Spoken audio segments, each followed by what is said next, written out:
The sound of 50 cattle hooves thundering across my pasture was like rolling thunder, but it was nothing compared to the screaming coming from my pond.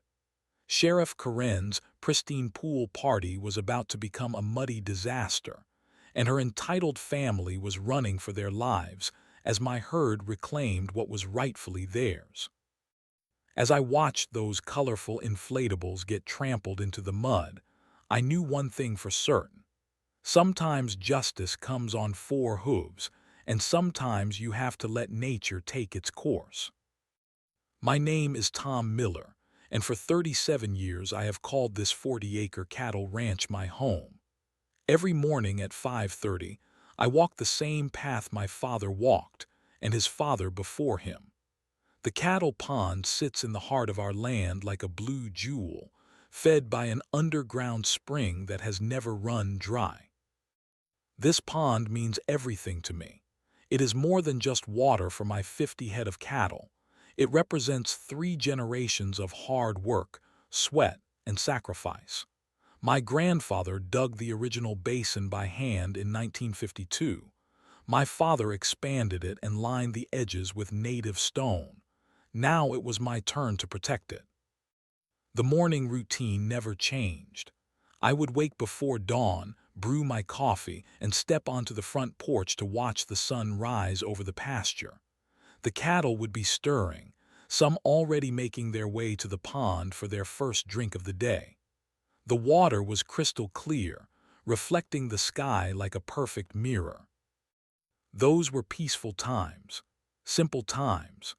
The only sounds were the gentle lowing of cattle, the rustle of wind through the grass, and the occasional call of a red-tailed hawk circling overhead. This was my sanctuary, my piece of heaven on earth. But even in those quiet moments, I had started to notice something troubling. Sheriff Corinne Williams would drive past my property line at least twice a day, sometimes slowing down to stare at my land with a look I could not quite understand. It was not curiosity. It was something else, something that made my skin crawl.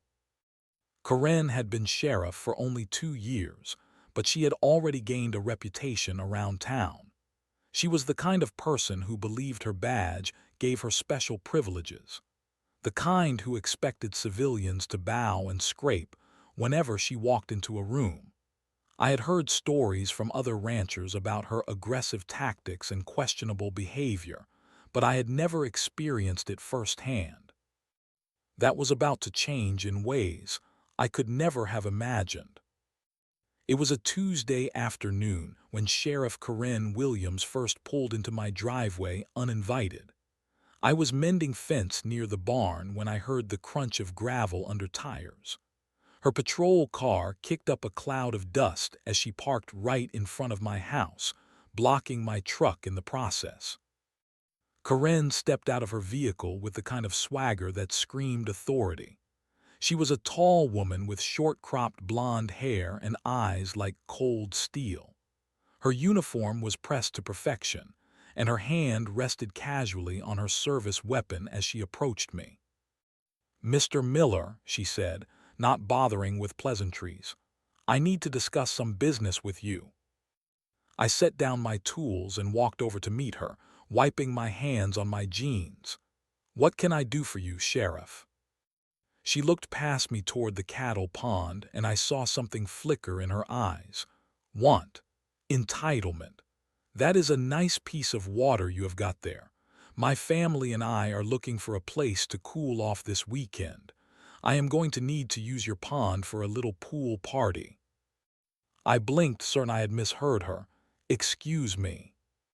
"You heard me. My kids need a place to swim, and your pond looks perfect. We will be here Saturday around noon."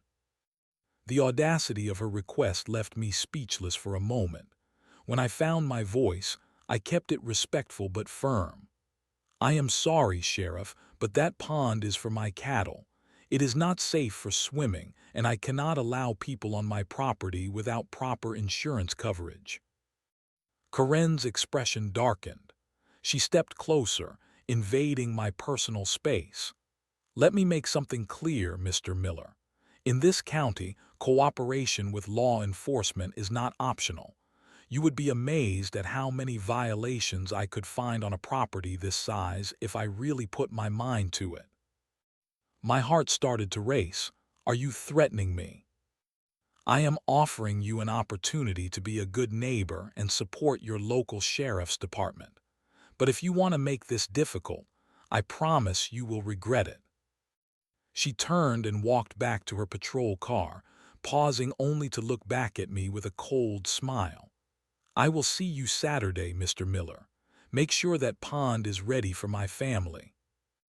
As her car disappeared down the dirt road, I stood there in my driveway feeling like I had just been violated. This was my land, my property, my rights. But I also knew that Sheriff Corinne Williams held all the power in this county, and crossing her could mean serious trouble. I had no idea just how serious that trouble was about to become. Saturday morning arrived with perfect weather. The sun was shining, and there was not a cloud in the sky. Under normal circumstances, it would have been a beautiful day to work the ranch. Instead, I woke up with a knot in my stomach, dreading what was about to happen. I tried to go about my normal routine, feeding the cattle and checking the fences. But around 11:30, I heard the sound of multiple vehicles coming up my driveway. My heart sank as I watched a convoy of trucks and SUVs park around my house like they owned the place. What I saw next made my blood boil. Sheriff Corinne Williams stepped out of her personal vehicle, followed by what appeared to be her entire extended family. There were adults, teenagers, and small children, all carrying pool toys, coolers, and lawn chairs. They moved toward my cattle pond like it was their private resort. I watched in stunned disbelief as they began setting up around the water. Colorful, inflatable unicorns and flamingos were tossed into the pond. Beach chairs were arranged on the banks. Someone even brought a portable speaker that began blasting music across my peaceful pasture. My cattle, who had been peacefully grazing nearby, became agitated and confused. They approached their water source only to find it occupied by strangers and floating toys. Several of the cows backed away, clearly distressed by the chaos. I could not stand it anymore. I walked down to the pond, my hands shaking with anger and disbelief. "Sheriff Williams," I called out, "I need you and your family to leave my property immediately." Corinne looked up from where she was applying sunscreen to one of her children. She was wearing a bright red bikini and oversized sunglasses, looking every bit the entitled suburban mom on vacation. "Relax, Miller. We are just having a little fun. Your cows can drink somewhere else for a few hours. This is private property and you are trespassing. I asked you not to come here." Corinne stood up and walked over to me, her expression hardening. "Are you harassing me and my family while we are trying to enjoy a peaceful afternoon? I am asking you to respect my property rights." "Well, I am a sworn law enforcement officer, and I am telling you that you are creating a disturbance. If you do not back off right now, I will arrest you for harassment and disturbing the peace." I looked around at her family members, who were now staring at us with expressions ranging from amusement to contempt. One of her teenage sons actually laughed and made a comment about crazy old farmers. The humiliation was almost unbearable. Here I was, being threatened with arrest on my own land for trying to protect my property. My cattle were being denied access to their primary water source so that this entitled family could treat my ranch like their personal playground. I had two choices. I could escalate the situation and likely end up in handcuffs, or I could retreat and let them have their way. With my jaw clenched and my fists balled up at my sides, I chose retreat. "This is not over," I said quietly. Corinne smiled that cold, predatory smile. "Yes, it is." The pool party was just the beginning. Over the next few weeks, Sheriff Corinne Williams made it clear that my cattle pond was now her family's personal swimming hole. They showed up every weekend, sometimes staying until well after dark. My peaceful ranch had become their playground, and there was nothing I could do about it. But Corinne was not content to simply trespass. She began a systematic campaign of harassment designed to break my will and force me into complete submission. Every time I tried to document their illegal activities or make a complaint, I found myself on the receiving end of official law enforcement scrutiny. It started with bogus citations. Corinne would show up during the week in her official capacity, claiming to be conducting routine inspections. She would walk around my property with a clipboard, making up violations on the spot. "Mr. Miller, your livestock fencing does not meet county standards. That will be a $200 fine." "Sheriff, that fencing has been approved for 15 years. "Well, the standards have changed. You should have kept up with the regulations." The citations kept coming. Improper waste disposal, inadequate livestock shelter, failure to maintain property boundaries. Each fine was accompanied by a smug smile and a reminder that cooperation with law enforcement could make all of these problems disappear. When I tried to fight back by taking photos of her family using my pond, her deputies would suddenly appear to investigate reports of suspicious activity. They would confiscate my camera, claiming it was evidence in an ongoing investigation. The photos would mysteriously disappear, and my camera would be returned wiped clean. The worst part was the lies she spread around town. Corinne began telling people that I had donated access to my pond for law enforcement families as a gesture of community support. She painted herself as the victim of an unstable rancher who was trying to back out of his generous offer. "Tom Miller promised to let our kids swim in his pond, and now he is trying to go back on his word," she told anyone who would listen. "Some people just cannot be trusted." The social isolation was devastating. My neighbors, who had once been friendly and supportive, began to avoid me. They were afraid of crossing the sheriff, afraid of becoming her next target. When I would go into town for supplies, conversations would stop when I walked into a room. People would look away, unwilling to make eye contact. The financial pressure was mounting too. The bogus fines were adding up, and I was spending money I did not have on lawyers who seemed afraid to take on a case against the sheriff's department. Corinne had created a perfect system of oppression, using her badge and authority to make my life miserable while portraying herself as the reasonable party. My cattle were suffering too. The constant disruption to their water source was causing stress and health problems. Several of the cows had developed infections from the contaminated pond water, filled as it was with sunscreen, food scraps, and human waste from Corinne's pool parties. Late at night, lying in bed and listening to the distant sounds of another unauthorized party by my pond, I began to understand what it truly meant to live under tyranny. This was not just about a swimming pond. This was about power, control, and what happens when someone with a badge decides that your rights do not matter. But every form of oppression eventually reaches a breaking point. Mine was coming sooner than I thought. The breaking point came on a hot July morning when I found my prize bull, Augustus, lying on his side by the pond, breathing heavily and clearly in distress. Augustus was not just any bull. He was a registered Angus worth $15,000, and more importantly, he was the foundation of my breeding program. Without him, my operation would collapse. I called the veterinarian immediately. Dr. Sarah Chen arrived within an hour, her face grim as she examined Augustus. After taking blood samples and conducting a thorough examination, she delivered the news I had been dreading. "Tom, this animal has been poisoned. The symptoms are consistent with chemical contamination, probably from pool chemicals or cleaning products. Someone has been dumping foreign substances into his water source." The veterinary bill came to $2,800, money I did not have.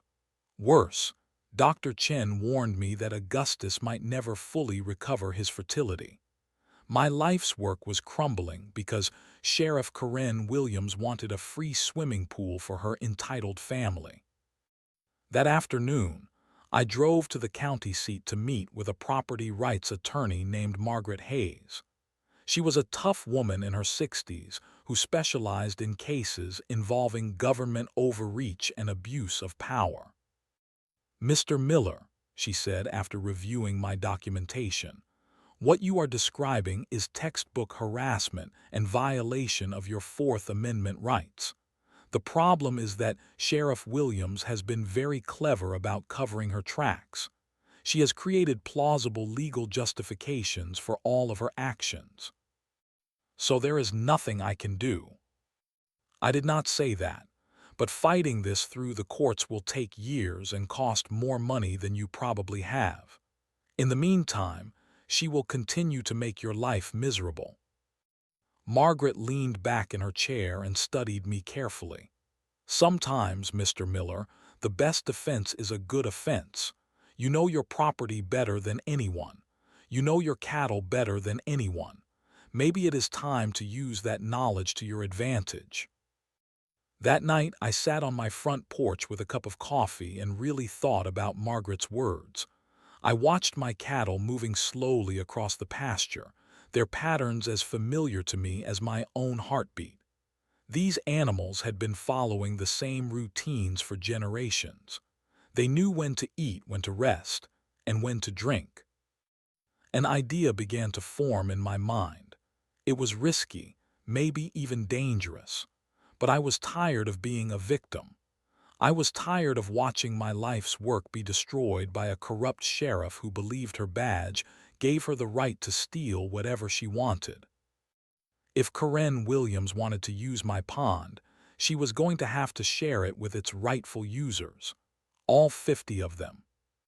Planning the perfect revenge required patience and precision.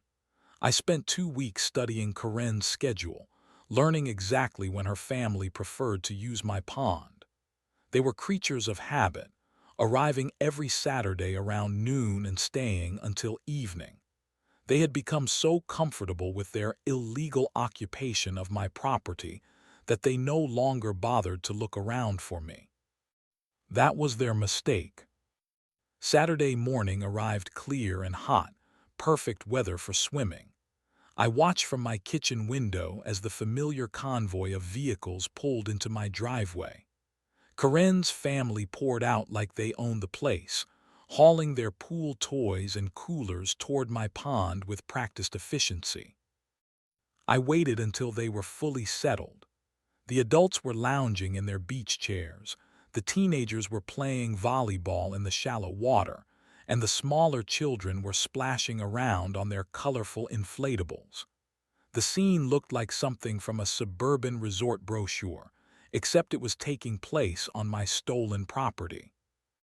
The cattle had been grazing in the far pasture all morning, but they always came to drink around 2 o'clock.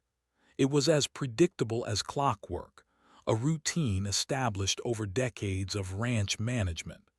Today, I was going to make sure they had clear access to their water source. I walked to the pasture gate and swung it wide open. Then I did something I had never done before. I called to my herd using the feeding call, the same whistle I used to bring them to the barn for grain. 50 head of cattle looked up simultaneously, their ears perked with interest. "Come on, girls," I said quietly. "Time for a drink." What happened next was beautiful in its simplicity. 50 cattle, ranging in size from 800 pounds to over a ton, began moving toward the pond in a loose but determined group. Their hooves drummed against the earth like approaching thunder. The first screams came from Corinne's youngest daughter, who spotted the herd approaching from her position on a floating unicorn. "Mommy, cows, big cows." Chaos erupted instantly. Adults scrambled out of their beach chairs, teenagers abandoned their volleyball game, and children shrieked in terror as they tried to climb out of the water. Pool toys scattered in every direction as people ran for their lives. But my cattle were not interested in the people. They were interested in water. 50 thirsty animals converged on their traditional drinking spot with single-minded determination. Inflatable flamingos and unicorns popped under massive hooves. Beach chairs were trampled into twisted metal. Coolers were knocked over and crushed. I stood at a safe distance, calmly filming the entire scene on my phone. This was not cruelty to animals or destruction of property. This was livestock accessing their legal water source on private property. Everything that was happening was completely natural and entirely predictable.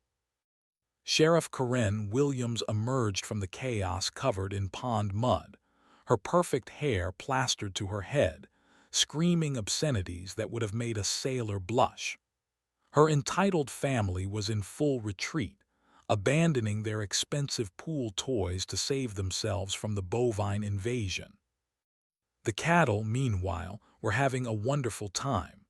They drank deeply from their reclaimed pond, some of them lying down in the shallow water to cool off. A few of the younger calves actually played with the deflated pool toys, tossing them around like oversized chew toys. Within 10 minutes, Corinne's family had loaded their vehicles and fled my property like refugees from a natural disaster. The pond was once again peaceful, occupied only by my content cattle and the floating remnants of an illegal pool party. I watched Augustus, my prize bull, drink deeply from the clean water for the first time in months. His health had been improving since I started trucking in fresh water, but nothing compared to his natural source. Justice, I realized, sometimes comes on 4 hooves and weighs 2,000 pounds. Sheriff Corinne Williams returned exactly 37 minutes later, and she was not alone. 2 deputy cars followed her patrol vehicle up my driveway, their red and blue lights flashing like an emergency response to a major crime. Corinne climbed out of her car in a fresh uniform, her face twisted with rage. "Thomas Miller, you are under arrest for assault, destruction of property, and reckless endangerment," she screamed, marching toward me with handcuffs in her hand. I remained calm, my phone still recording. "Sheriff Williams, I need you to explain exactly what crime you believe I have committed. You deliberately released dangerous animals to attack my family. I allowed my livestock to access their legal water source on my private property, the same property you have been trespassing on for months." Corinne's face turned an even deeper shade of red. "Those animals destroyed our personal property." "What personal property?" "The inflatable toys that were illegally placed in my cattle pond without permission." This was the moment I had been preparing for. I reached into my shirt pocket and pulled out a folded document. "Sheriff Williams, this is a copy of my property deed, clearly showing the boundaries of my land and my legal water rights. This pond has been designated for livestock use for over 70 years. Corinne grabbed the document and pretended to study it, but I could see the doubt creeping into her eyes. One of her deputies, a young man named Officer Martinez, stepped forward. "Sheriff, if this is his private property—" "Shut up, Martinez. I know what I am doing." But I was not finished. I pulled out my phone and showed the screen to everyone present. "I also have video documentation of every illegal entry onto my property, including today's incident. Would you like to see Sheriff Williams in her red bikini, trespassing on private land?" The deputies exchanged uncomfortable glances. They were beginning to realize that their boss had led them into a legally questionable situation. That was when I played my final card. I should also mention that I contacted the county commissioner and the state agricultural inspector 2 days ago. They should be arriving any moment to investigate complaints of official harassment and abuse of power. As if summoned by my words, 2 additional vehicles pulled into my driveway. Commissioner Janet Reynolds and State Inspector Mike Thompson stepped out, both carrying official clipboards and wearing serious expressions. "What seems to be the problem here?" Commissioner Reynolds asked, looking around at the scene. Karen tried to maintain control of the situation. "Commissioner, this man released dangerous animals to attack law enforcement personnel." Inspector Thompson walked over to examine the pond, noting the scattered pool toys and the peacefully grazing cattle. "Sheriff Williams, can you explain why there appear to be recreational swimming items in what is clearly designated as a livestock watering facility?" The house of cards was collapsing. Within minutes, other property owners began arriving. The Hendersons, who had been terrorized by Karen's bogus zoning violations. The Johnsons, who had been cited for suspicious agricultural activities. The Williamses, no relation to the sheriff, who had been harassed for months over imaginary noise complaints. One by one, they told their stories. A pattern of abuse emerged that painted Sheriff Karen Williams not as a dedicated law enforcement officer, but as a corrupt tyrant who used her badge to intimidate and steal from honest citizens. Commissioner Reynolds took extensive notes while Inspector Thompson documented everything with his camera. Karen's deputies stood silently, no longer willing to support their boss in what was clearly an indefensible situation. The investigation that followed would take months, but the writing was already on the wall. Sheriff Karen Williams had finally pushed too far, and the community was pushing back.